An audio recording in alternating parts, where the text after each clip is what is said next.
Top quality और consistent performance के लिए सिर्फ सिल्वर पंप नाम याद रखना।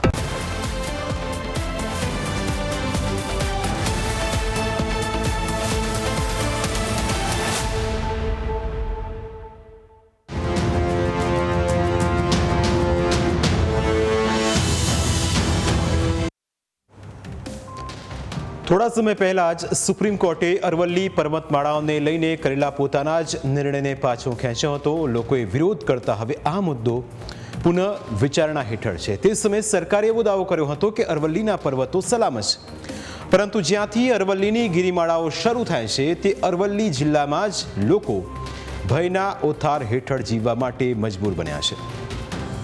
મોડાસા તાલુકામાં આવેલું આ છે નવા વાઘોડિયા ગામ, જેના લોકો રોજ ભૂકંપ જેવી પરિસ્થિતિનો સામનો કરે છે, પરંતુ આ ભૂકંપ કુદરતી નહીં પણ કૃત્રિમ હોય છે, જેનો વિડીયો જોઈને તમે પણ દંગ રહી જશો। આ વિડીયો આખા પર્વતીય વિસ્તારમાં બ્લાસ્ટ બાદ તેના રજકરણોના ગોટે ગોટા જોવા મળે છે। બ્લાસ્ટ કરીને પર્વતો તોડવામાં આવી રહ્યા છે। રેલવે લાઇન નાખવા માટે પર્વત ઉપર રીસરનું આક્રમણ કરવામાં આવી રહ્યું છે।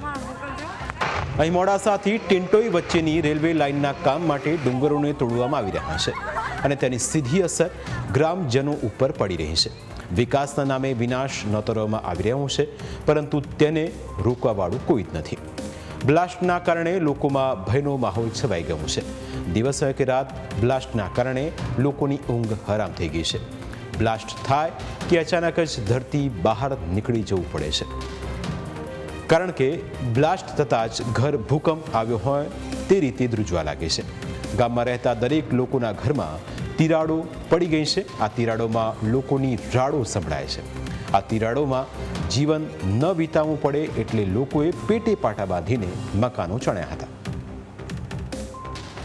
નવા વાઘોડિયા ગામ ખાતે જે ગામના જે લોકો મુશ્કેલીમાં મુકાયા છે, કારણ એક જ છે કે જે રેલવેના અધિકારીઓ દ્વારા અને કોન્ટ્રાક્ટરો દ્વારા જે અહીંયા જે ડુંગર આવેલો છે તે ડુંગરની અંદર જે બ્લાસ્ટ કરવામાં આવી રહ્યો છે, જેના કારણે જે આ પરિવારો મુશ્કેલીમાં મુકાયા છે। જે આ નવા વાઘોડિયા ગામના જે આ પરિવારો છે, જે આ ખેડૂતો છે, જે ખેતી મજૂરી કરી અને પોતાનું ગુજરાન ચલાવી રહ્યા છે, તેવા દરમિયાન જે આ ડુંગરની અંદર બ્લાસ્ટ કરવાના કારણે જે આ તમામ જે મકાનો છે તે મકાનની અંદર તે તિરાડો પડેલી જોવા મળી રહી છે। આ મકાનની જે ઉપર આવીને જે પથ્થર પડ્યા હતા તે દરમિયાન જે આ પતરા પણ જે અત્યારે હાલ તૂટેલી હાલત જોવા મળી રહ્યા છે। એટલે કહી શકાય કે જે આ અધિકારીઓ દ્વારા જે રવિવારના દિવસે જે બ્લાસ્ટિંગ કરે છે, તેના કારણે જે કોન્ટ્રાક્ટરો જે બ્લાસ્ટ કરતા હોય છે તેના કારણે જે મકાનોની અંદર જે તિરાડો જોવા મળી રહી છે। હું આજે સામેની જે જગ્યા બતાવીશ તે જગ્યા ઉપર જે રેલવે ટ્રેક જે પસાર થઈ રહ્યો છે, ત્યારે આ જે ટ્રેકની ઉપર જે ડુંગર હોવાના કારણે જે ડુંગરમાં જે બ્લાસ્ટ કરતા હોય છે ને જે રવિવારના દિવસે જ બ્લાસ્ટ કરતા હોય છે, જેથી કરીને કોઈ અધિકારી આ જગ્યા ઉપર તપાસમાં ન આવે, તેના કારણે જે કોન્ટ્રાક્ટરો દ્વારા જે બ્લાસ્ટ કરવામાં આવી રહ્યો છે, ત્યારે અહીંયા જે આવેલા કેટલાય જે મકાનો છે તે મકાનોની અંદર જે તિરાડો પરથી જોવા મળી રહી છે। આ જે પરિવારો દ્વારા એક માગણી કરવામાં આવી રહી છે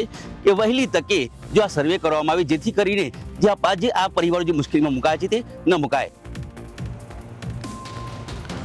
માંડ માંડ જે છત ઊભી કરી હતી તે છત ઉપરથી પોપડા ખરી રહ્યા છે। ગ્રામજનોએ લાખો રૂપિયા ખર્ચીને પોતાના પાકા મકાનો બાંધ્યા હતા, પણ તેમને ક્યાં ખબર હતી કે અહીં એક દિવસ રાક્ષસ રૂપી માનવો આવીને બધું જ તહસ નહસ કરી નાખશે। આજે દરેક ઘરની હાલત ખૂબ જ ખરાબ થઈ ગઈ છે। લોકો પોતાના જ ઘરમાં અસુરક્ષિત થઈ ગયા છે। અહીંયા બોમ્બ બ્લાસ્ટ થાય છે। અહીંયા અમારા ગામના ઘણા બધા મકાનો છે, તેની અંદર પતરા ફૂટી જાય છે, છોકરાને પાણા પણ વાગેલા છે, અથવા તો ઢોરોને નુકસાન થયેલ છે। ઢોરા ખુદને મારી પણ ભેંસને વાગેલું છે। અને કોન્ટ્રાક્ટરને પૂછીએ તો કોન્ટ્રાક્ટર પતરા સિમેન્ટના પૈસા આપી દેશું એવું કહીને જતો રહે છે। પોલીસવાળા આવે સાહેબ, તો પોલીસવાળા રાત્રે આવે, દિવસે સવારે 12 વાગે આવે, આખો દિવસ બધા પરિવારનો બધાને બાળા કાઢી મૂકે છે। રાત્રે 6 વાગે બ્લાસ્ટ કરે, વત્તા રવિવારના દિવસે આવી તો અમે સરકારશ્રીને જાણ કરીએ છીએ કે સાહેબ અમને જવાબ આપો અને અમને સારો રસ્તો બતાવો। બ્લાસ્ટની તીવ્રતા એટલી ખતરનાક હોય છે કે તેના અવાજો દૂર દૂર સુધી ગામડાઓમાં સંભળાય છે, જ્યારે નવા વાઘોડિયાના લોકોની તો હાલત વધારે ખરાબ થઈ જાય છે। બ્લાસ્ટના કારણે ગામમાં આવેલી શાળા પણ ધ્રુજી ઉઠી છે। શાળામાં વિદ્યાર્થીઓ ભણતા હોય તે જ સમયે બ્લાસ્ટ થતા હોવાના કારણે વિદ્યાર્થીઓ પણ હવે ડરી રહ્યા છે। તેમને પણ ડર લાગી રહ્યો છે કે ક્યાંક ભણતા ભણતા જ તેમને મોત ન મળી જાય।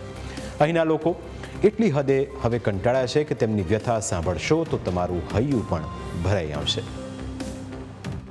ઘણું બધું નુકસાન થાય છે સાહેબ। અહીંયા પથ્થર ઉડે છે, બોમ્બ ફૂટે છે, અમારા છોકરાને બહુ ડર લાગે છે, ડરી ડરીને અમે ક્યાં જઈએ, અમે રસ્તા ક્યાં છોડીને જઈએ? તો સરકાર શ્રી કોઈ સામું જોતા જ નહીં સાહેબ. આ નવા વાઘોડિયા સ્કૂલ બની છે, સ્કૂલ પણ પડી જાય છે, અમારા છોકરા ભણવા મૂક્યા ત્યાં અમને ડર લાગે કે દિશામાં શું થતું હશે, અમારા છોકરા શું કરતા હશે, અમને ઘેરે ના જપ પડે કે અમને બારે જપ ના પડે સર. અમે કઈ જગ્યાએ જઈએ અને અમે ક્યાં અમને સંતોષ મળે? અમને ક્યાંય સંતોષ મળતો નથી. કોઈ કલેક્ટર સાહેબ, કોઈ સર, કોઈ અમે અરજો આલીને થાકી ગયા, અમે માથા કૂટીને થાકી ગયા. અમારે ક્યાં જવું અને ક્યાં રહેવું સાહેબ? એટલે અમે અરજી સ્વીકારીએ છીએ, તો અમારે સામે તમે જુઓ, કેમ નથી જોતા? નવા વાઘોડિયા ગામ સંકટમાં છે, પરિસ્થિતિ ખૂબ જ ખરાબ છે, પરંતુ બ્લાસ્ટના આ અવાજમાં ગરીબ પરિવારોનો અવાજ દબાઈ ગયો છે. વિકાસની દોડમાં ગ્રામજનોનો શ્વાસ રૂંધાઈ રહ્યો છે. આક્રોશ પણ જાણે આક્રંદમાં ફેરવાઈ જાય તેવી પરિસ્થિતિ છે, કારણ કે તંત્ર તેમની કોઈ વાત સાંભળવા તૈયાર નથી. તંત્રને લોકોની કોઈ કિંમત નથી. લોકોનું જે થવું હોય તે થાય, પણ રેલવે લાઇન તો નીકળવી જોઈએ. લોકો મરે કે તરફડે તેનાથી તંત્રની કોઈ જ ફરક નથી પડતો. માનવતા જાણે મરી પરવારી હોય તેમ તંત્રએ લોકોની જિંદગીને મજાક બનાવી છે. અધિકારીઓને અમે કલેક્ટર, મામલતદાર, ટીડીઓ દરેક અધિકારીઓને ઉપર જાણ કરેલ છે, તેમ છતાં આજ દિન સુધી 3 મહિના હો ગયા, કોઈ જવાબ મળી શકતું નથી. સરકારશ્રીને અરજીઓ કરી, જિલ્લા અધિકારીને, કલેક્ટરના બધાના અરજીઓ 5 અરજીઓ મોકલાઈ છે, પણ અરજીનો કોઈ હજી સુધી અહીંયા જવાબ આવ્યો નથી. કોઈ સર્વે કરવા આવ્યું નથી, કશું જ નહીં. કોન્ટ્રાક્ટર દ્વારા શું કહેવામાં આવે? કોન્ટ્રાક્ટર એવું કહે છે કે હું તમને સિમેન્ટ આપે, વાટા કરી લેવાના. તો અહીંયા હું આ દિવસ અમારે તો આખી જિંદગી રહેવાનું છે અહીંયા, તો વાટાથી થોડું મકાન રહે.